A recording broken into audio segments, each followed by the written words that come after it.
What the fuck did I just watch? Wow. What is going on, everybody? Showing up the King here, the one and only. Here to bring you my review for The Walking Dead Season 3, Episode 4. Whew! What an episode, man. Let's just say I had to do a little dapping with some paper towel before I came down here. I ain't no bitch, but you know that it was a very emotional episode. So, I'm just man tears. All right, so there is a lot to cover. Just to let you guys know, if you have not watched this episode yet and you are looking at this review, stop. Figure out a way to watch the episode because there is going to be huge spoilers, major developments. All right, let's get into this review slash recap. All right, so the episode kicks off with a mysterious figure tampering with the prison. It looks like the person found a deer, dragged the deer. It looks like the deer was already killed. They cut the deer, and basically they used the deer to lure walkers into a certain area of the prison. The person cut the gate to basically let the walkers in, and we're left to try to figure out who the hell was doing this. So then we cut to the crew. They're all together. They're trying to figure out a way to make things more presentable at the prison. And we have Rick and the gang. They're basically getting things together. They're finally moving those cars that looked like they were abandoned there, which was a smart idea in the first place. Because again, if you need to get out of there fast, you need to make sure those cars are available and they are ready to go. They took care of all of that. There was a nice little moment with Glenn and his little girlfriend. They were getting it on, doing their thing in the little lighthouse. So it looks like there are some normalcy moments with the show, which is great. There's nothing worse than to not only be in a zombie-ridden world, but you can't get none either. So I can kind of understand it. Then the scene kind of shifts, and we're back with the colonel, not the colonel. What is his name? The mayor, whatever the leader of that other group is. I think they call him the mayor, whatever his name is. Michonne was there trying to do her own little investigation. Now, there's nothing more I like than an intelligent black woman. I love the fact that she's not taking what these guys are saying at face value at all, and she's doing her own little investigation. She's looking around. She's noticing bullet holes in the vehicle. She's noticing there's blood inside of the actual vehicles, and that she questions the governor on what's going on, and she's just basically like, I noticed there were some bullet holes, and the governor, he had some quick kind of Republican style answers to it. He just oh yeah, that's what happened, blah blah blah blah blah. Trying to throw her off the scent, but you can tell in the back of her head she's like, nah, something don't smell right. So she has the right idea. She's like, yeah, we're leaving today. Wish we could stay, but peace out. Of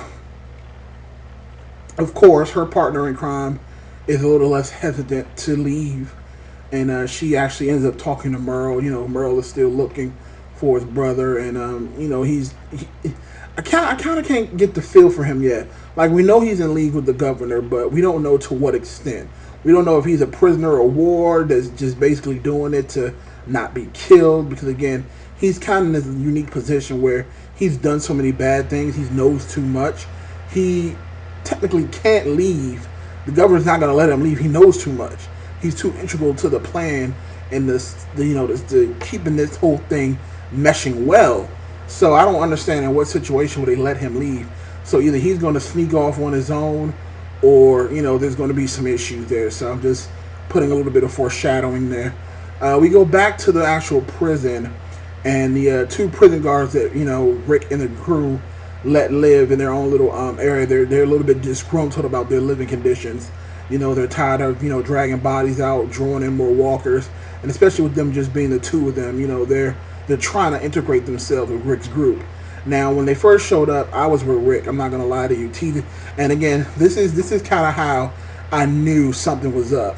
Like whenever you have a character that normally doesn't have a lot of airtime or a lot of lines, and then all of a sudden they started getting more lines and more airtime, then you know something is up. Because again, all of a sudden T Dog started becoming the vocal point of the show. He's the one that's fighting for the two guys that get put into the group, and he's just doing a lot of voting and doing a lot of campaigning for these guys to get into the group. And I was sitting there thinking to myself, why the hell does T Dog care so much about these guys getting into the group? Interesting. So anyway, they're literally just like, we're reformed. We know we may be criminals, and you know, it's kind of a toss up because I understood where Rick was coming from. You can't trust people, especially in a post apocalyptic world. You just can't. The same guy that'll smile in your face will stab you in the eye with a screwdriver. Once you're sleeping. They got women there. They got young kids. And you got Lori with the baby on the way. I'm just like, it's just too risky. We don't know what these guys are thinking. We don't know what's going on. And then especially, when we notice that the sabotaging starts, then they really don't understand what's going on. So what happens is that I said about to say the vampires, the zombies break in and their, shit starts to go crazy. And it's just like these guys can't get any peace because Herschel's out, he's on his crutches, he's doing well, he's walking around like a champ, and then all of a sudden we get a zombie attack. And the first tragic moment of the night happens during the scuffling. T-Dog gets bit right on the back, right in the shoulder blade. And again, I think at this point, they're choosing where the bite marks are very carefully. Because if something would have happened, like, he got bit in the arm, Rick, he probably would have just chopped it off and tried to save him like he did Herschel. So I think the show creators were just like, look, we can't have him get bit anywhere where someone can cut it off and try to save him. So they bit him right in the back. They made sure it was a nice little... So, he wasn't getting... Once you saw him get bit, you knew that was it for T-Dog. So, then all of a sudden, all the airtime he had been getting earlier in the episode makes sense. Because, again, they only do that when that person is getting ready to die. Case in point, back in Season 2, the guy with the RV, right, that episode when he ended up dying, he had a lot of screen time that episode. And it was building up to something, and that's what it was that he died at the end of that episode. Just saying. So, they, the whole group gets split up, Lori's with Carl, and Rick is with oh god, so many names to remember, guys. I'm trying to do my best here, but you guys understand where I'm coming from. Rick's group got split up. Lori is with Carl and the other girl. Herschel is with his little daughter, and T-Dog is with Carol.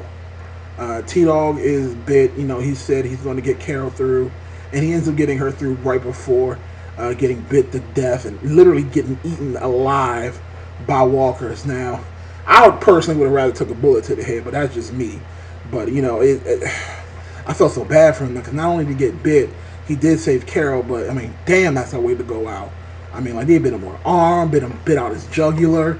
Hopefully he bled out quickly and died quickly, but, I mean, by the time Rick and everybody got to him, his whole upper body was already eaten. I mean, damn, T-Dog. Damn. Alright, any other important parts of the episode? Lori starts to give birth, of course. Of course Lori starts to give birth during all the chaos. This is The Walking Dead. When shit starts to get poured out of a cup, there's going to always be a whole big old truckload of shit that's going to get dumped right afterwards. So, of course, when, the worst possible time, Lori decides to have the baby, they're freaking out because Carol was the one that's supposed to be doing the C-section for Lori to make sure that she didn't actually die with the, so she lived and the baby lived. It was pretty sad, what happens. But again, we're getting there. We're getting there. So, to make matters worse, once Rick and them cleared out the outside area, then all of a sudden the alarm starts blaring. And the alarm is bringing more walkers to the prison. And they're like, shit, what the hell is going on? At this point, the other two prisoners are already there with the group. So you know it's not them that's doing this. So they're trying to figure out what the fuck is going on, who's doing this. They're shooting the speaker boxes, they're trying to, quiet the sound, but it's all over the prison. So what they do is they ask one of the guys, like, how do you turn this thing off? And he's like, look, I've only been working here a while. I'll take you there. So they go trudging through the prison themselves, trying to figure out where this sound is coming from. They finally make it to the room, and lo and behold, the prisoner that Rick chased out in episode 2, I believe it was episode 2. Yes, the prisoner that was trying to help kill him and the crew before that Rick chased outside, and we thought he got eaten, but he didn't, apparently. He's the one that had been, planning this whole thing. He's the one that cut the fence, who let the walkers in, who basically sabotaged everything. And he tried to get the jump on Rick because, again, he knew they would have to go there in order to turn things off. So he attacks Rick, and he almost gets the drop on Rick, and, they're fighting and struggling, and, the gun gets away.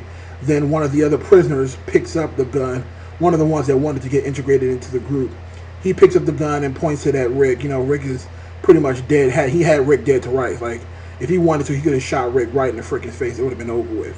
Now, Daryl probably would have came around that corner and stabbed him in the neck, but, Rick would have definitely had been dead. So the other guy, in a shocking move, basically, proves himself by shooting that wayward prisoner right in the face and then giving Rick's gun back, which pretty much solidified him as the new T-Dog. I know it sounds racist, but I'm black, so I can say it. Yeah, he's a new T-Dog. We know that. You kill one black person, you give us another black person. That's cool. You can still have your token. That's cool. That's cool. That's cool, AMC. That's cool, Walking Dead. That you kill one black guy and replace him with another. But that's cool. It's like, nah, I'm just playing. Just playing. So we get our new T-Dog, and I'm assuming the other guy who is good with machines is going to also get integrated into the group as well. The final part of the episode that was really sad was Lori is having a baby, and she's trying to push, but whenever she tried to push, blood starts coming out, and it's not good. So, she needs to get that C-section. Maggie, has no idea how to cut. So, luckily Carl had a knife. There was an incision area from her last C-section, and that's where they made the cut, and literally she cut her and started digging through her trying to get the baby out. I'm gonna be honest with you. I tried my motherfucking head. That shit was nasty. I don't want to see that shit. I'm married. And when my wife had the baby, I'm probably gonna look there either, because that shit was nasty. So of course I turned my head because I started seeing entrails, and I was like, no, I want to see that shit. So before that happened, Lori gave this passionate, going away talk to her son. It was very sad. Like, I'm sitting on the couch, my wife's sitting on the couch, and we're watching it. Now let's get one thing straight. My wife cries at the drop of a hat. She can see the last 5 minutes of a movie that she's never seen before, and if something as sad is going on the screen, she's bawling. It's like with me, like I said, I don't cry easy, but I must admit, I did tear up. You know how you get those little wells in your eyes, and if you blink, the tears start falling. That's kind of how it happened. I didn't want to real cry, but it was about 60-70% cry. It's cool. So they get the baby out. The baby is healthy, and looks like Lori died, and looks like Carl had to be the one to shoot her in the head and kill her so she wouldn't turn. Now looks like Lori is dead. Now, the one problem I have, and again, this is completely a shot in the dark. You guys can let me know if you think I'm going crazy or not. But I have an issue when supposed characters die off screen, because it's always that little bit of a hint that they leave that just say, is she really dead? Did Carl really kill her, or did he just pretend to kill her because he couldn't kill his mom? Who knows? So maybe we'll find out next episode, because by the time they got back, Rick was already ready to go back in and look for everybody. But of course, he heard the baby crying, and then he already knew. Like, when he saw the baby being carried out by Maggie and Carl, and Lori was not there, he knew. And that's the part that got me. It wasn't the fact that Lori died, it was just seeing Rick's expression of, just knowing his wife had died, because again, they had so many marital problems, and then just to see this, this baby here, and then just to see her not be there, it's very sad. It's very, very sad. My wife was bawling. Like I said, I had about that. I had that little, the little tears built up in the eye when you blink and stuff. We talked about that. But it was very sad. But this show, man, as you guys should already know, this episode gets a 5 out of 5. I mean, this show is firing on all cylinders. I mean, this episode had me at the edge of my seat. We got mad zombie kills. We got major deaths of 2 characters. We got replacement T-Dog. We got the old white man. Lori's dead. Carl had to kill her. I'm like, what else couldn't have happened in this episode? So it's just crazy. This is crazy. This show, it's a shame the show is only like 13 episodes. So I'm a little upset about that. So that's probably why the pacing is moving so fast. But what time it is. It's time for you guys to tell me what you thought about the episode. Did you think it was as fantastic as I did? Were you guys crying? Be honest. If you cried because you saw Rick crying and Lori dying, you can admit it. I admitted it, so you guys can admit it too. Comment in the section below. Thumbs up the video if you could. It definitely helps a brother out. And if you are happy with this video and you like to see more, hit the subscribe button. I do all types of kind of reviews. If you like manga, if you like anime, if you like just regular cartoons, you got your violent stuff, The Walking Dead, stuff like that. Just hit me up. Shut up the king. Subscribe.